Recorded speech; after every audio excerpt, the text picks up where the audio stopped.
Now, a key to understanding this is decision. We cannot allow our lives and actions to be dominated by feelings and emotions. See, this is an understanding and a decision. And I'm going to come to some scripture verses now in a moment on this, but I want to just say it first. I have to have decided I will not act on the basis of my feelings. Now, you see, we have a whole cultural load now that's opposed to that. It says if you don't act on your feelings, you're a hypocrite. No, you're a nut if you do act on them. Now, I'm not talking about suppressing feelings, denying feelings. I'm talking about having different feelings. And we have to have come to the place to where, in the situation where normally our feelings would have overwhelmed us and thrown us in the wrong direction, they just don't do that anymore. Because we now have different feelings. So in the case where I might be tempted sexually, with money, to defend my reputation, to deceive about who I am and what I'm thinking, see, I'm standing in a place to where that just doesn't seem attractive. Other things seem attractive. If we concede to feelings the rule of our life, living to gratify them, they will corrupt our thinking, and thought will become crazy and devoted to rationalizing our acts. You know anyone like that? No. Didn't mean for a confession here. No. No, see, I know that. I know it from experience how that works.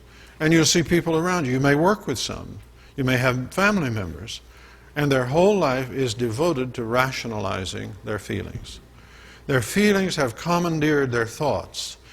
And they are very sincere. That's one of the things I think you have to accept if you have someone like that to do. They really do believe their own rationalizations. And they may be just doing things that are absolutely crazy.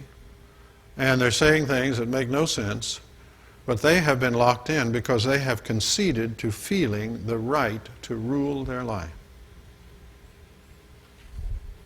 And they may not even feel like they're alive if they don't do that. See, many people, for example, don't know what it would be like not to be angry. They wonder if their heart would still beat. But these are people that Paul uses this phrase a couple of times. Their God is their belly. Now that isn't just gluttons he's talking about. See, the belly was the feeling center of the self. And they worship their feelings. They please their feelings. And I'll bet you may feel some uneasiness now as I say this. Like somehow, wouldn't this be a betrayal of myself if I didn't let my feelings? See, that's the teaching that we have, is feelings are Lord. Feelings are holy. That's why today, for example, it is de rigueur. It is absolutely enforced that you not hurt someone's feelings. Why? Because they don't know the difference between their feelings and themselves. They don't know the difference. They don't understand that their will is different from their feeling. And that their whole life has to do with good and not how they feel. And so, they're extremely hard to reason with. We cannot allow our lives and actions to be dominated by feelings and emotions.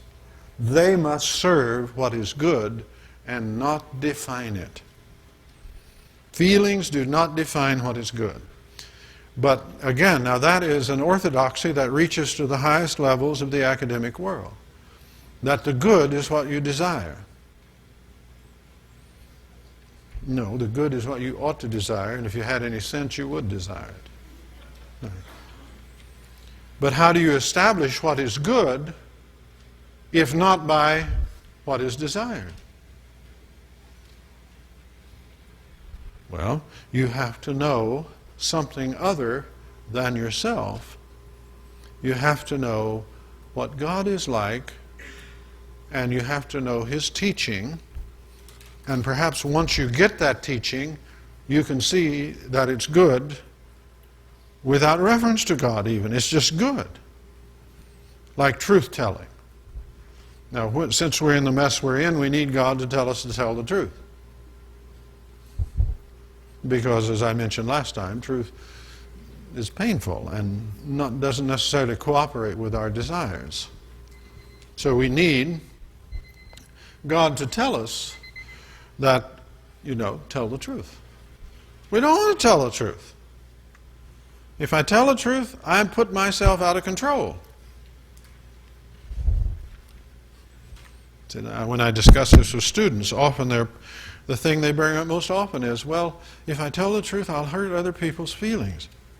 You're not in charge of other people's feelings. And there are many ways of being kind and considerate other than lying. Right? But you have to trust God. The idea that that's how to be kind and considerate is kind of ridiculous when you start thinking about it. Right? So you must serve what is good. They are good servants, but horrible masters. If there are feelings or emotions which negatively dominate us, pulling us off the course of Christ-likeness, then what we have to do is to identify them clearly, and that requires some prayerful, honest searching. And often our feelings have come to the point where we don't recognize them as feelings. We just think they're reality. Decisively give up their gratification as a ruling aim. And that's, again, putting ourselves out off the kingdom. We're allowing God to be God. Pray specifically to God for relief. And this is something that you need to learn personally, because so many times feelings are so overwhelming, you just have to simply say, Lord, lift this. Lift this. And I've had to do that many times in my life. Just say, lift it. I can't deal with it. And you will learn that God does answer that prayer. Then take actions appropriate to the denying of the feelings. If you're really angry at someone, for example, find some way to serve them. Now, not to grind it in or rub it in. Find some way to serve them, maybe in ways that they don't even know. But that is a way that will genuinely transform your feelings. And then, of course, we need to seek the ministry of others to overcome them. So in our church fellowships, in our small groups, in our families, we need others praying for us. And we need to address these issues very specifically. Sometimes we need ministry from people who are especially gifted in dealing with those things. And sometimes we need really exorcism. Say something to blow your mind. A demon is simply a compound of thought and feeling that is sufficiently developed to lead a life of its own. Right? I say a demon is a complex of thought and feeling that is sufficiently developed to lead a life of its own. I don't have time tonight to say all the things I don't mean by that, okay? But sometimes the boundary between things that are not demonic and the things that are is not that clear. We need to be able to identify the things that are demonic, and we can always do that by bringing in Jesus Christ and His supremacy over everything. Do you acknowledge the supremacy of Jesus Christ? Do you acknowledge His death on the cross, His resurrection? That will always identify a demonic force.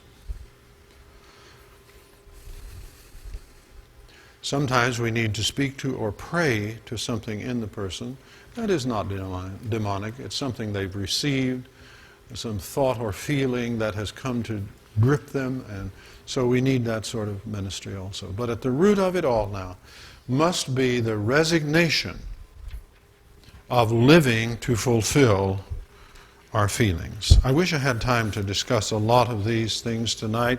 Let me just say quickly, things like anger and contempt.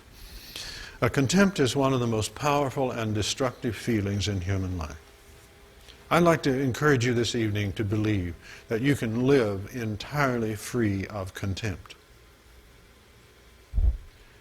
Never have contempt for another person. Contempt means that you regard them as worthless, basically. Contempt, the backside of contempt is always pride. You certainly regard them as better, worse than you. Right? The language of contempt is very complicated. For example, the word stupid, as used to address someone who's just done something in traffic you don't approve of. That's a term of contempt. Or in a family setting. I sinned with that word many times in the family setting. And the harm that it does is terrible. That's why Jesus in Matthew 5 talks about it. And anger, laying aside. See, if you have contempt for someone, anger is just natural. You rarely have anger with anyone you don't have contempt for. Filthy language is always an expression of contempt. You don't need it. And one of the things that you could do is to decide to live your life without contempt. And you know what? You will not be deprived. You will not be deprived. Now you think of all of the battles. See, we have a politics of contempt now in our culture. Political issues, when they get going, it's nearly always just loaded with contempt. I mean, just think of how people take after Mr. Bush. Everything from his ears to his grade average at Yale, all of these things, have really nothing to do with the things they're discussing, but they are ways of putting him down. Right? Now, I'm not saying he's perfect or anything, I'm just saying that's something to observe. And you watch the other side, I mean, why do people listen to Rush Limbaugh anyway? You know what comes out of Rush Limbaugh? Contempt. It's a steady stream of contempt. Now, you know, normally when we're doing that, we say, well, but I'm right.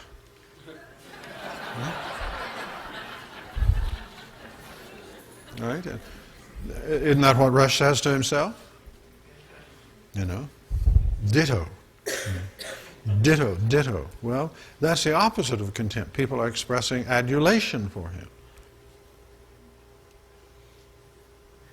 I see you may not listen to this, but occasionally I listen to it when I'm driving into work. Then I usually switch over to Dennis Prager pretty quickly because, but see, Dennis can do a lot of contempt too. Okay? So our life just oozes with it. And, you know, I don't have time to focus on all the feelings we can talk about, but there's nothing more illustrative about destructive feelings than contempt. And if you pull contempt out of your life, many of the other negative things will simply disappear.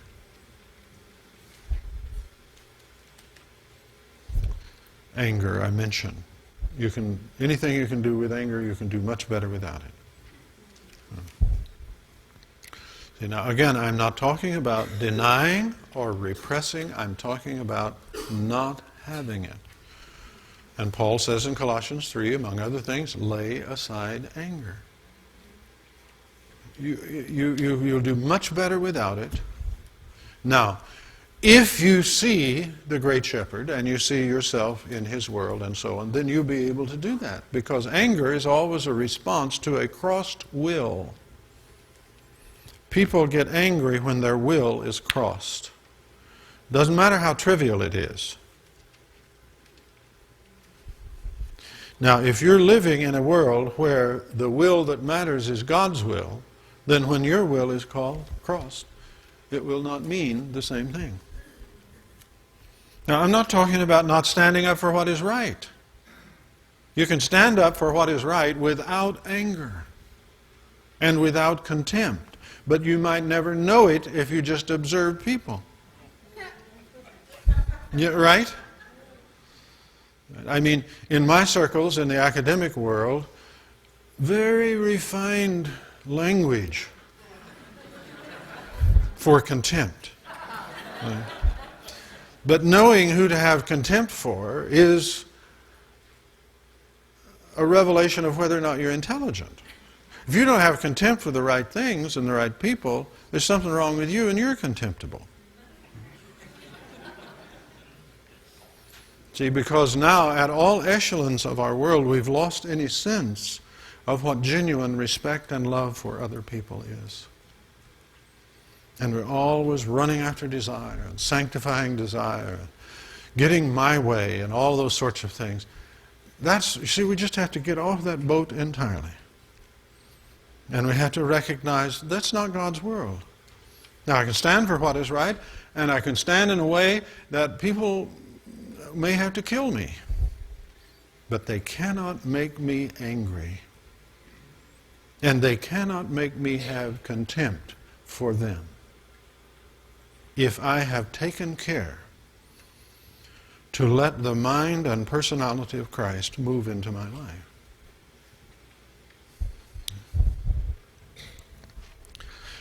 Now, remember, when you hear these things, the mistake is to think, oh, well, I must go out and do that. No. You don't solve problems of contempt by trying not to be contemptuous. You change inwardly. For example, if you live as a servant, you will never be troubled by contempt. Never. Because you will have, as Peter says, humbled yourself under the mighty hand of God. And that will take care of it. And you'll be very comfortable there. Well, just to quickly finish up here, some of the spiritual disciplines that help in mastering and eliminating feelings would be fasting and solitude, silence. Silence is very powerful. If you practice silence, that'd mean that you were comfortable not talking. That would mean things like, for example, you wouldn't have to have the last word. Now, for people like Bill and me that make our living talking, as it were, that's hard. But people almost pay us to have the last word. Right? But I'll tell you, it's a tremendous relief to realize you don't have to have it. And it's actually very instructive for others. Because if you don't have the last word, then they sort of have to think about what the last word is. You know? Solitude. Fasting. The function of fasting is to train us to where we can be sweet and strong when we don't get what we want. And the old saints all knew that if you fasted, well, that would affect everything else. You would never be in a position, no, I gotta have this, I gotta have this. Why don't you let me have this? Why did you keep me from, I deserve this. And all that stuff is gone. And you find out, people pay attention to you. They care about you. They'll take care of you better if you don't do that. They may even come and say, what do you want?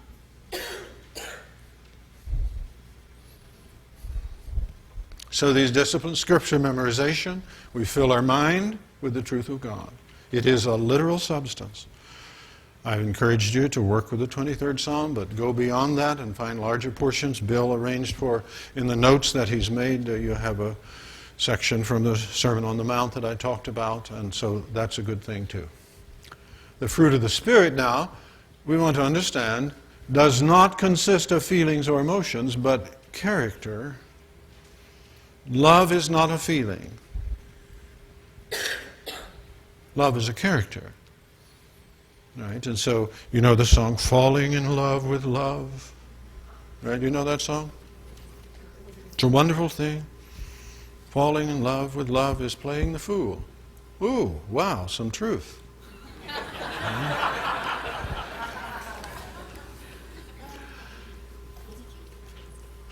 Love is a feeling. Now, if you want the feeling of love rather than the character of love, then you'll be dopey. Right? Like our whole world is dopey. I mean, look at what the songs say about love, what the poets say about love, and so on. But if you have the character of love, you will have wonderful feelings. Same way with joy and peace. Joy is a deep sense of well-being. And that goes with peace. Peace is a kind of wholeness. Shalom. That word shalom, it doesn't just mean nobody's trying to kill me right now. No. See, it means, boy, I am so filled with the goodness of God. And that would mean things like you could actually sleep well and rest well. And peace would hit your body. Your body would be at peace. And that's where you want it. You want it to go all the way down to your socks. So now, the strong feelings that come with these flood our being and drive out the negative feelings. So perfect love casts out fear. Remember that? That means love that has been brought to completion is something that just makes fear disappear. And of course, primary to that would be God's love for us and understanding what that is. Now just quickly note these points. You cannot deal with feelings head on. They will always win. They will always win. You cannot deal with them head on. You have to rather recognize that there is a different way of living and move into that. And if, for example, if you wanted to be free of contempt or anger, you can do that, but you can't do it by trying to resist contempt and anger. Sometimes we have to do that because it's going to make a bad mess if we don't. And that's okay, so I'm not talking against that. I'm saying if you want to solve the problem, then you have to become a different kind of person. You have to change in your thoughts and your feelings along the lines that we've been talking about. Now here's a real tough one. As adults, we are responsible for the feelings we have. No one else is. And if you can take the notes on that home and think about that. Now you may say, well, what about pain? I'm in physical pain. I've been injured and so on. Well, you're not entirely responsible for the pain, but there are ways of taking it that are better than other ways. And now I almost feel cheap to stand up here and say this, because those of you who are involved in serious pain may think, well, he just doesn't know what he's talking about. That's always a possibility, and I don't deny that. But I just want to say that if you are suffering pain, learn ways of surrendering it rather than fighting it. But when you fight pain, it becomes much worse. And to be able to surrender it to God and learn to pray for it, I think you will find is a much better way of handling it, and a way that actually can allow you to see a blessing even in that. Now there is no sin-generating feel or emotion that we cannot eliminate or at least master by grace and wise action. And I have to affirm that to you, ask you to take it home and think about it. And then, of course, you think about ways of doing that.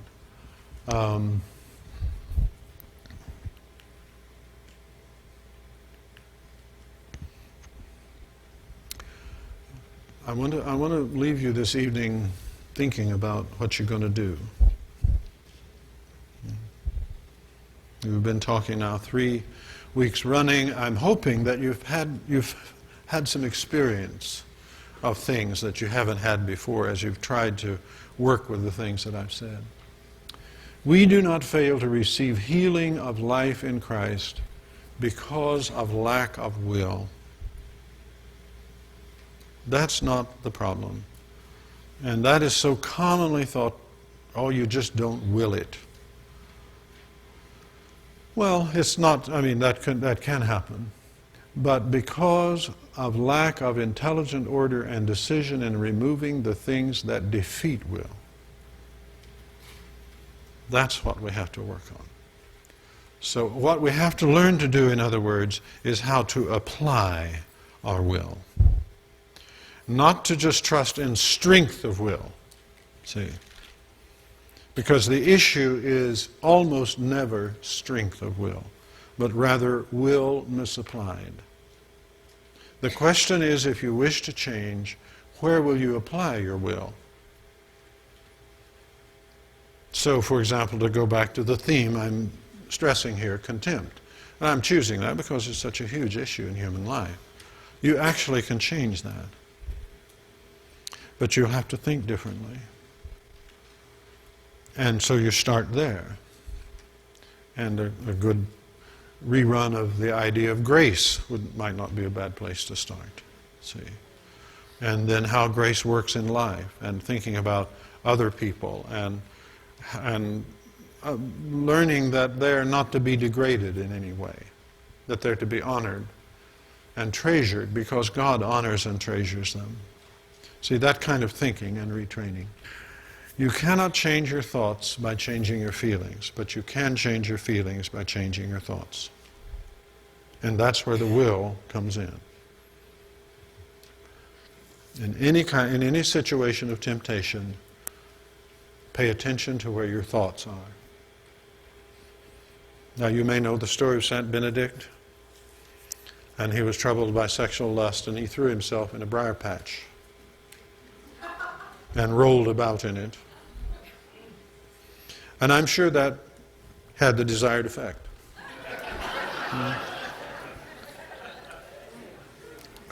And I know a lot of people who would have done better to have done that than what they did. He redirected his mind. See. Now, you may not want to do that. But I'll tell you, in any situation where you really want to change, you can find something that will change. Now remember, you're doing that in cooperation with God. You're counting on that. You're praying. You're looking to God for help. You're invoking the presence of Christ and His kingdom right where you are in that life, no matter what the problem is. But you must act.